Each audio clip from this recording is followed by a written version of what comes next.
Hi everyone, so for today's lesson, I'm going to teach you how to fill out a scheme chart or flow chart for a chemical reaction. So for substitution, if we have hydroxide here, the target would be a haloalkane. So those are the elements in group 7. And then the reagent that you can be used is or are SOCl2, PCl3, and PCl5. For haloalkanes, BrCl, if your target should be hydroxide or amine. So if you are using, or like if you're targeting hydroxide, you're going to be using basic solution like NaOH or KOH. And for if it's amine, you're going to be using concentrated ammonia. And so for alkane, the target would be haloalkane, and you're going to be using ether chloride with UV light. For elimination, the hydroxide would target an alkane, and then the reagents you're going to be using is either concentrated sulfuric acid or concentrated H3PO4.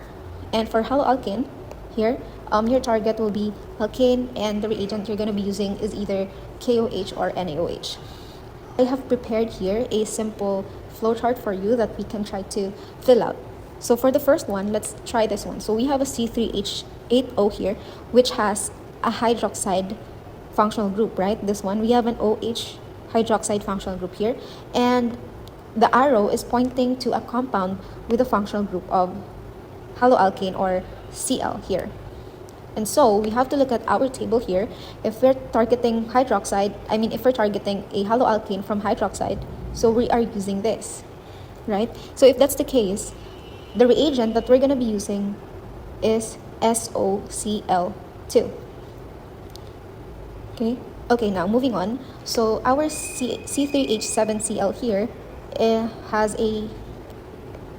will become compound B, and then we are actually given here with a concentrated ammonia.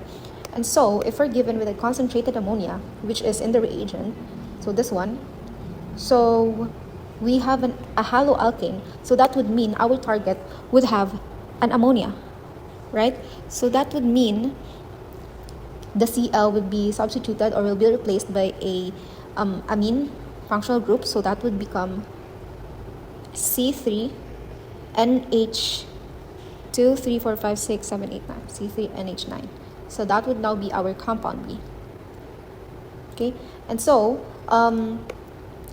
our compound here, C3H7Cl, comes from this compound, and so we don't have a Cl here, right? So basically, if we start from here, we added one hydrogen and then a Cl, so that would mean we are adding HCl. So we just put HCl here.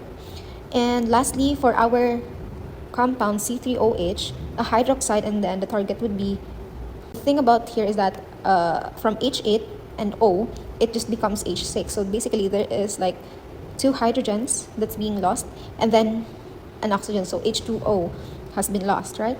So that would mean that's an elimination method, or like elimination reaction, right?